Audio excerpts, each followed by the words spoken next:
Well, good evening, everybody. It is now 7 o'clock p.m. sharp, and yes, we are back at it again. My name is Andre Anderson. I am host and founder of BSTL. And of course, by now, you should know that BSTL stands for Building Something That Lasts. So anyways, I hope you're keeping well. Of course, the weather is incredible. It's getting warmer and warmer, and I'm excited for that. I know winter is always around the corner when summer starts. So I'm really excited about this. But maybe, just maybe, I'm even more excited about having our guest on today. He's not just a guest. He's a good friend. He's a father figure. He is, what else can I say? He is somebody who has a mind that everybody should sit at his feet. You know what? Let me not try to introduce him. Let me just go ahead and say hi. Allan Bucka Jones, good day and welcome to our podcast. Thank you so much, Andre. I'm quite happy to be with you. Yeah, and look, let me just say this. When you agreed to come on, I had a big smile on my face, but I didn't let you know I was smiling because I didn't want you to know how excited I would be to have you on our podcast. So welcome. I heard it in your voice. Yeah. You know, that's the thing. Because one of the things they teach you when you're doing broadcasting, yes, is that you speak with a smile, and you have to physically have a smile for your voice to come over with a smile. Okay. That's something I've noted from day one. All right, so you know, and I'm slightly smiling right now. No, you're not slightly smiling. You have a big smile. Now that I know. So anytime we talk on the phone, if I don't hear you sound like this, then I know I'm in trouble. So guess what? Not necessarily in trouble, but it's a different vibe going at that time. It's a different vibe. So Allan, why don't you go ahead and tell us just two things about yourself that maybe people already know or they don't know? Well, I started out in theater from Excelsior High School in Jamaica. Okay. I was in the school choir. I was in the choir, the National Chorale of Jamaica, as a baritone bass. I was a lead singer in Oh Happy Day, which is a song that mashed it up all over the country. Where we go, we got standing ovation. Yeah. And so that's how Denise and I actually met. Okay. In theater. At the Little Theater. There's a national pantomime that usually happens every year. Okay. The 26th of December. We went for the audition and I saw this spindly, Afrocentric looking woman come into the rehearsal and I said, wow. And you knew that she was the one. And then about 2 weeks after, we chatted and he invited me to go to there was a production happening in New Kingston at the time. They would have 2 tickets. Would you like to come? I said, sure. And the rest is history. All right. So that's one thing. And may her soul rest in peace, right? Very nice lady. I loved her. And I always enjoyed speaking with her. You know, she would always make you feel like you were the only person in the room. And that takes a special kind of gift. And so I know for you and your sons, the loss is tremendous.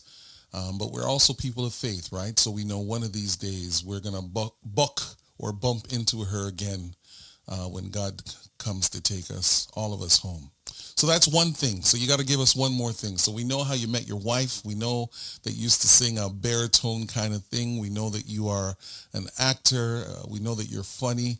Is there one more thing you want to share with us? Yes, the thing I was thinking about, you know. I'm a cartoonist. Say that again?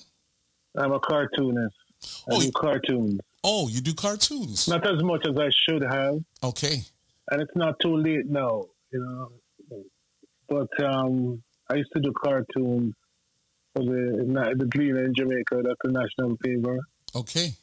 And I do it now and again for friends. Okay. When I'm sending a note to them. So I actually love cartooning. Well, you know what? I feel like I'll send you a picture of me and then we'll see what you can do. Okay. And I might be able to use it somewhere. So today, Allan, we wanted to have a conversation, and who better to have it with On our podcast, we talk a lot about leadership. You know that leadership is important to me. And of course, the challenge is that for some leaders, especially when you're a little bit younger and you don't have as much life experience yet, most people, I'm sure, have nerves about where do you start? How do you carve this leadership thing out? And of course, people all over the world, they know about Jones and Jones, but this may be the first time we're having this kind of conversation this way on this podcast. So we want to talk about leadership and carving a way in uncharted spaces. That's what we're going to talk about today. Why don't you lead us into this and help us to understand how did this start for you? So beyond meeting your wife, beyond moving from Jamaica, tell us a little bit of the travels, because I think the travels is what creates the carving.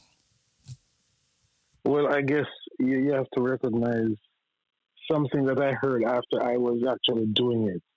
I went to a pharmaceutical conference in Europe, and one of the speakers said, "Do not let the perfect be the enemy of the possible." And I thought, that's profound. That's how I really kind of operate. You can't get everything together before you start. Right. But if you have the will and the determination, you can start with what you have and go ahead.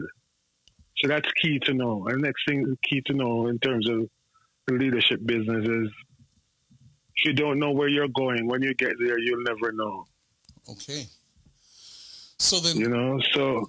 Yeah, go ahead. Go ahead, please. Sorry to interrupt you. So how we started this pantomime, this theatre business, which has expanded somewhat since we started.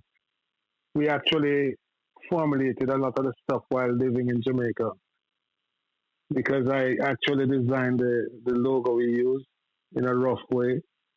Then we called the company Jones and Jones Corporation. It has since changed to Jones and Jones Productions Limited. So we kind of, and we left Jamaica at the height of our kind of popularity in the theater business. I did a film, Salome. I played the part of John the Baptist by nice. Oscar Wilde. And I still have copies of the film. I share it with you. Okay. And in many different productions, Papa Jokers, 2 pantomimes, Johnny Reggae, and there's another one. I don't name just right now, but so we knew we had to kind of do, when we came to Canada, I mean, being that active in theater in Jamaica, we knew we had to do something to get that going in Canada, because it felt lonely. And so we looked at what was going on and found that most of the black theater that was happening was Montreal Canadian history to some extent, but that didn't reflect the Caribbean spirit and the Caribbean vibe. So we started with our first production in Toronto. It's called Dukuno, in the late 80s. Dukuno, of course, is a Jamaican food. It's a food that's used over the Caribbean. You have Dukuna, some people call it. Some people call it conky. In Jamaica, we call it Dukuno, or blue. Well, I can't use the term. That's what they call it, blue draws. Yeah. No, that's what it's called, right? So it's okay. Yeah, okay. I was about to say blue panties. I think the other one is better, so it's okay. Okay, just to make it more palatable to the ear for the people listening. Yeah, no, it's okay. But, this is part and that's another thing too. You have to be real. Yeah. And I'm kind of like a real guy. Yes. When I go to church and I hear the pastor think certain things, they say, why don't they look at it from a black perspective? Yes. That's how we operate. I'm always questioning that sort of thing. Sure. And with a lot of respect to when I question stuff. So that's how we came. We wrote a lot of the scripts. We had some scripts in Jamaica.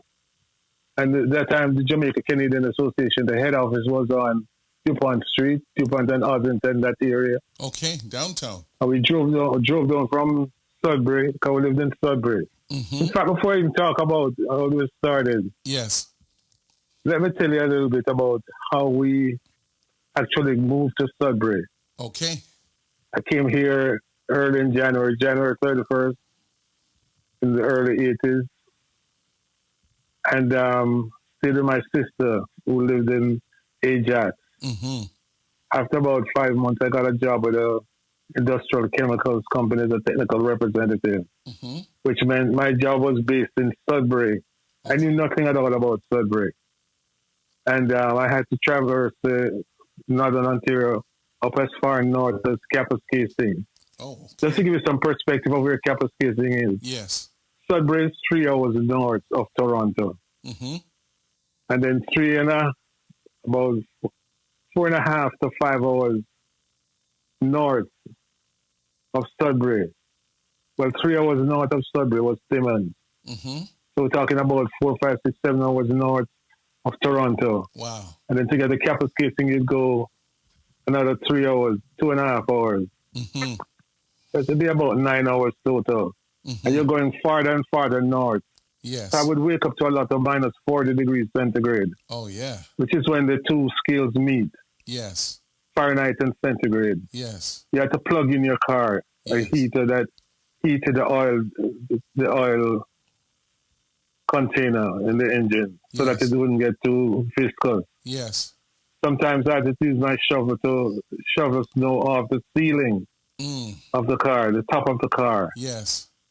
But one good thing about the coldness of Sudbury is that it's usually not overcast. It's usually sunny, Mm-hmm.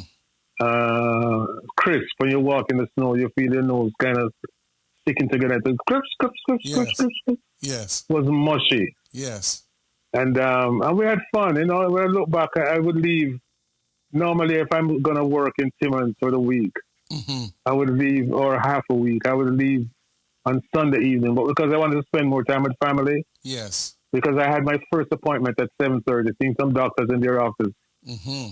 and in Timmins. And Timmins is 3 hours north, 3 hours and 15, 20, or 20 minutes north of Sudbury. So I would leave early in the morning rather than leaving overnight. Yes. I'd get up at 3:30, leave at about 4:30 or Yes. earlier, Yes. and head. And the only thing I had accompanying me was just my cassette tape in my car, a beverage, a warm beverage, and I couldn't pack the car the night before because my samples would maybe freeze. So I had to Yeah. keep it when the car is heated and just head north. Me, one, and God. Well, here's the Head thing. north. Here's the thing then, Allan. For you as a young black Jamaican man to move from Jamaica, transition from Ajax to go all the way out to Sudbury, part of this carving the way sounds to me like courage is required in there, right? Yeah, I wouldn't look at it as courage then, you know. You just Oh, look at it as something you had to do. But I okay. guess it's innate. We dealt with so much courage as a people that Hmm. when it presents itself, we don't see it as courage, we see it as a norm. So here you are, as one who is a cartoonist, an actor, a singer, but what you're doing out in Sudbury has nothing to do with that. No. Okay. So, But in my full time job, hmm, what we found part time activity in terms of starting the Sudbury Afro Caribbean Association, which is a black organization. yes. Denise actually started that. I assisted. Most of the work went to her. She was a president. Hmm. We had a singing group to teach the young kids folk songs. At Denise's funeral, one of the songs we ended with was Halle, Halle, Hallelujah, Hallelujah, Halle, Halle, Hallelujah, Hallelujah, Halle, Hallelujah, Hallelujah. I chose that song because I know she loved it. Hmm. And that was one of the songs we taught the young black kids Hmm. growing up in Sudbury. And Sudbury's quite white, you know. Hmm. And it's quite, there's a lot of native people there too, Yes. First Nations. Yes.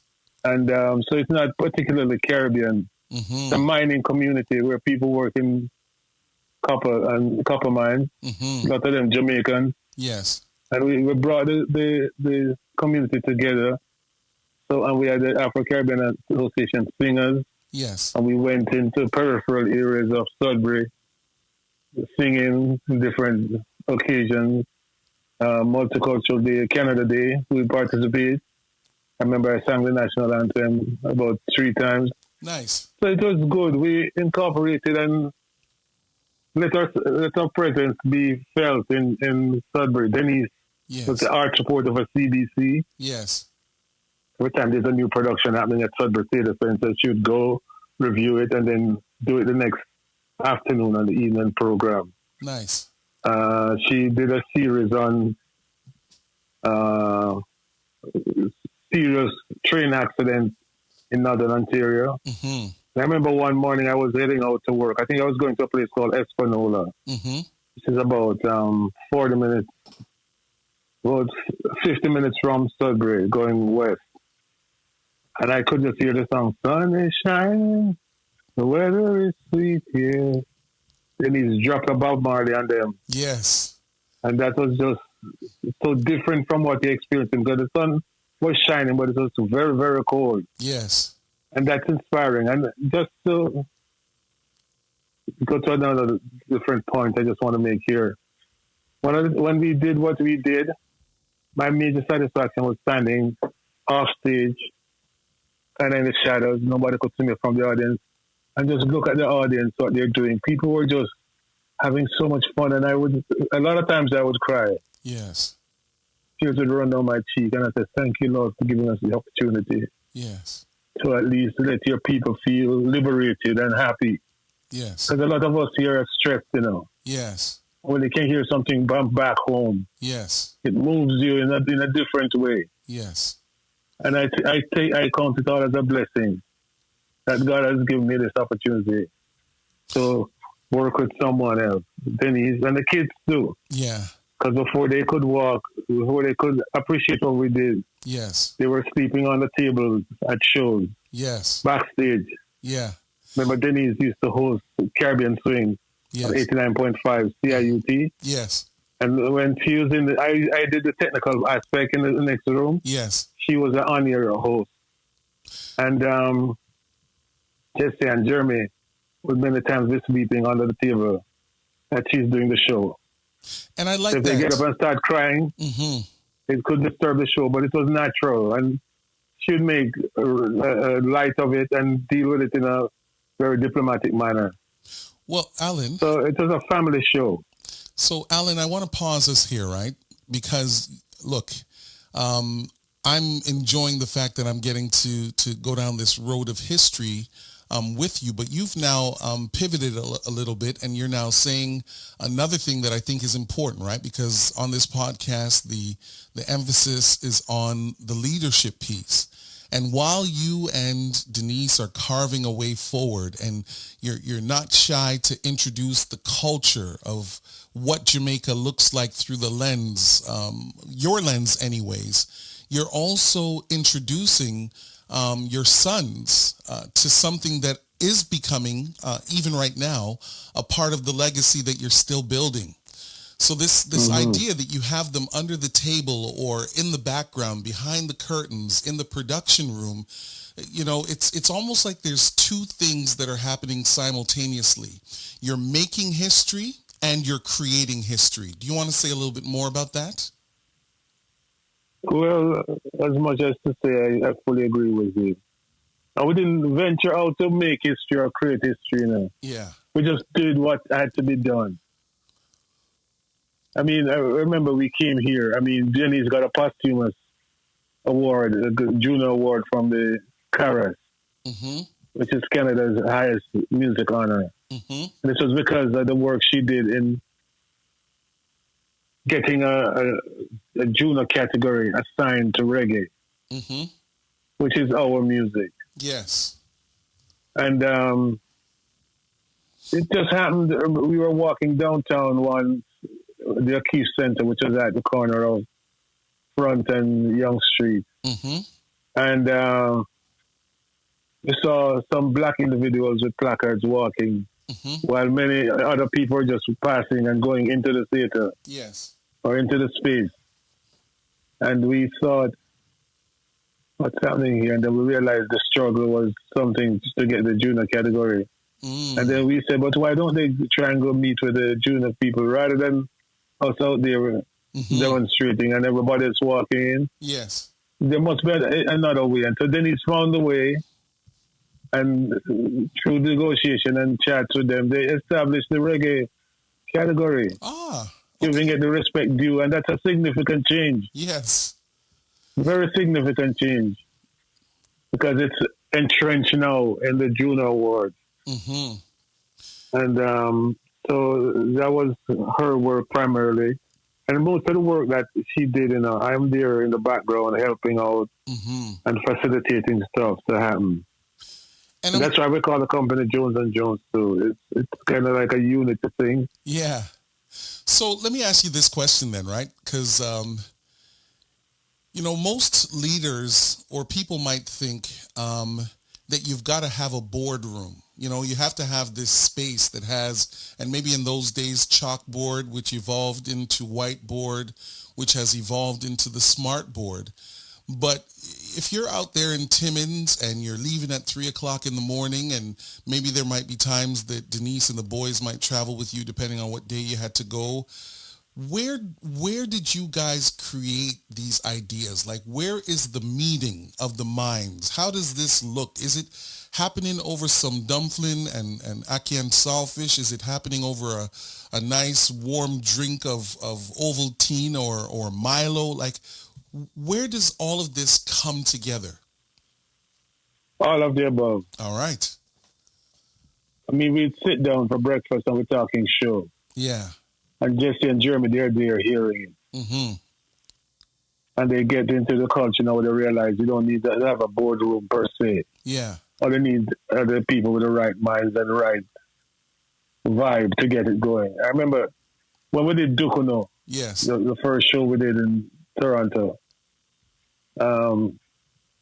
we were coming from Toronto, heading back to Sudbury, and we said, we don't even have a theme song, and all of a sudden a rhythm, melody came in my head. Dukuno time. Pa-ba-da-ba-da-pa-da-pa-da-pop. Dukuno make you feel so fine. Pa-da-pa-da-pa-da-pop. Dukuno time.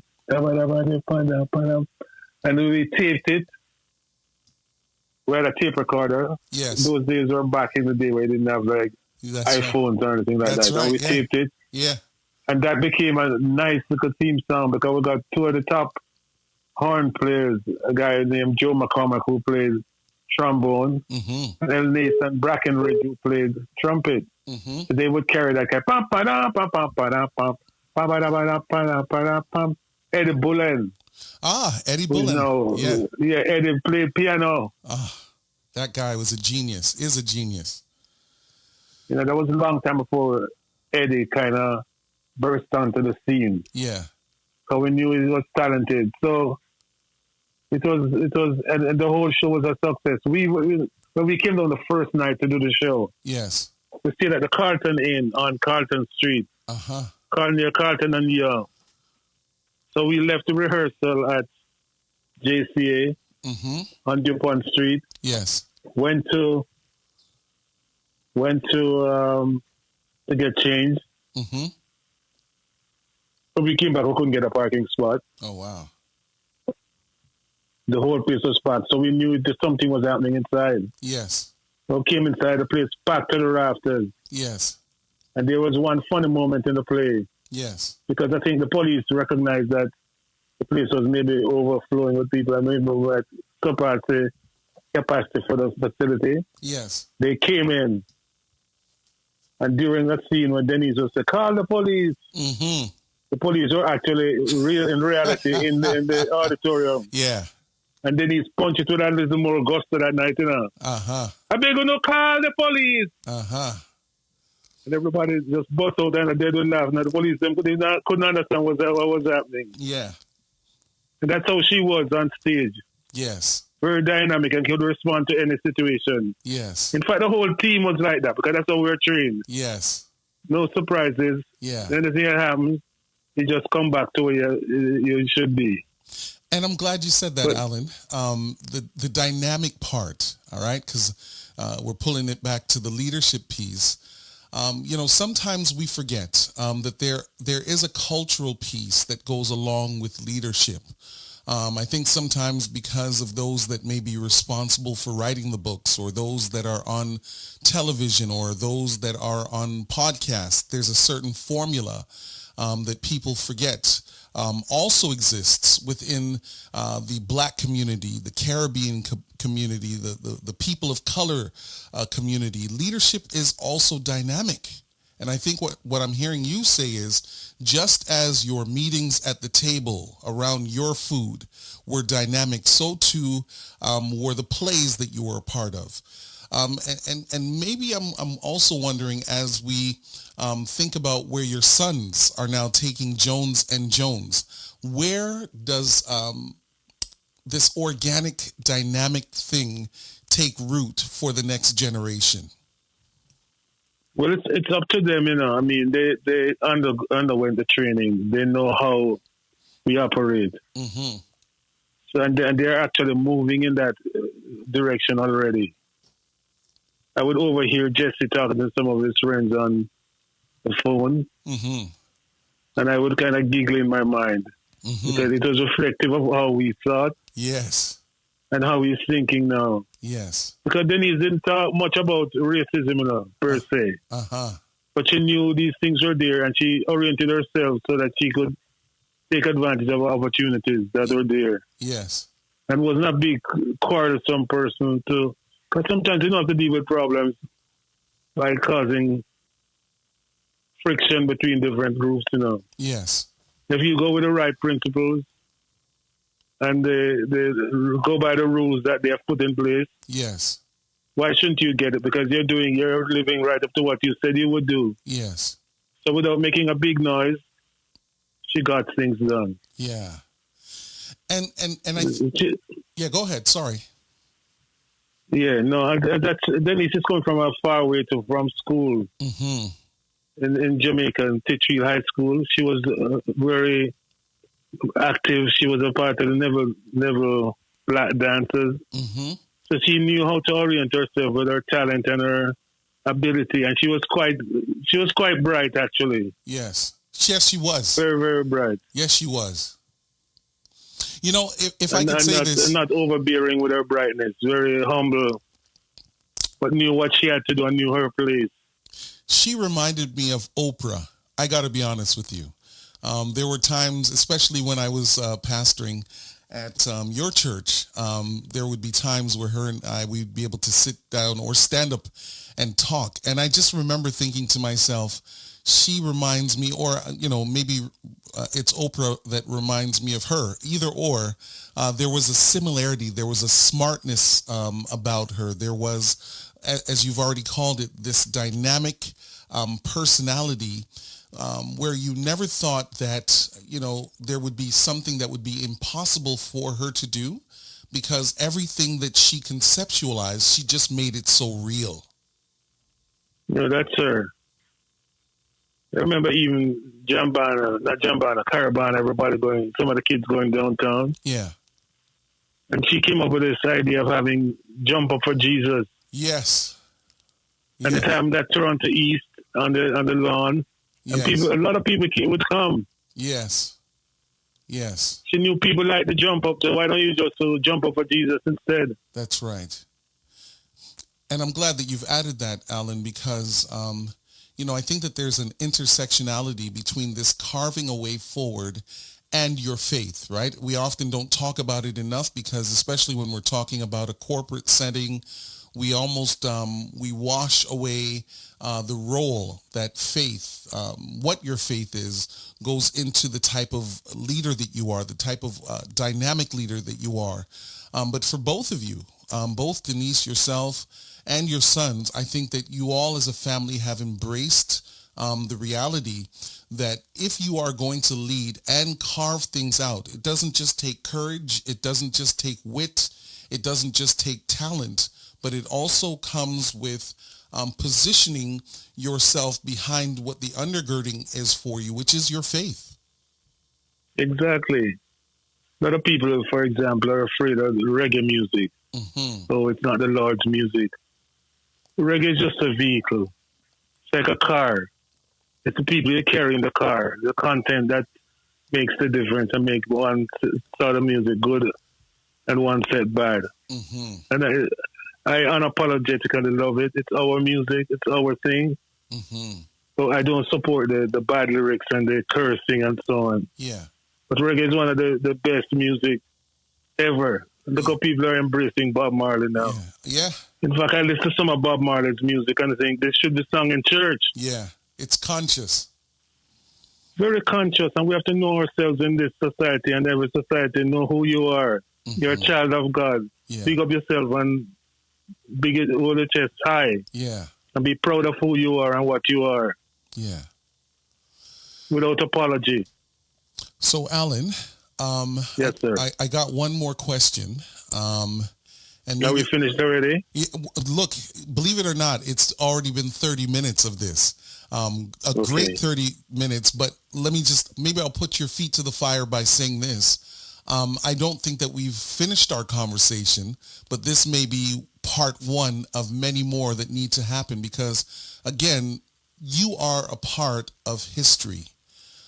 Definitely strong leadership, both you, your wife, and now your children. They are taking the mantle and they are running with it further. And of course, what I watch your sons do, even Jeremy, what I watch him doing with the camera, his ability to get the right angle, to capture a moment, and then put some music behind it. Oh, he has such a creative genius. And then, of course, Jesse in front of the camera as he uses very intentional words and sentences to create his craft and still embrace who he is as a black young man of Jamaican parents, African born in Canada. Born in Canada. All of that.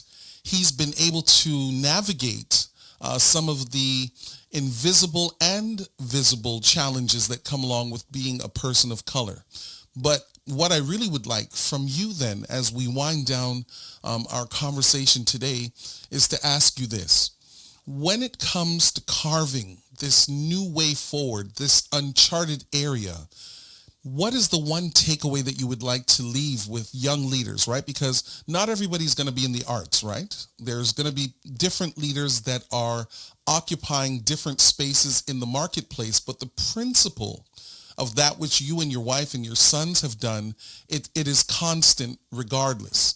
So I wonder if you wouldn't mind to give us the one takeaway, the major thing for young leaders, older leaders, leaders that are thinking about transitioning and pivoting. Is there a thing that we need to know from you as somebody who has a vast amount of experience? Yeah, basically I would say you need to live with intention. So everything you do should fit into that big picture you're trying to create, where you're going. Mm-hmm.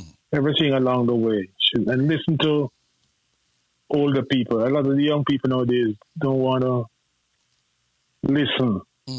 Not a criticism. I know they're very quick to act and everything is very immediate with social media, a bit slower in our generation, but you need time to ponder. And if the older heads can ponder and point you in a direction that if you go there, remember using this example and to think just at global television.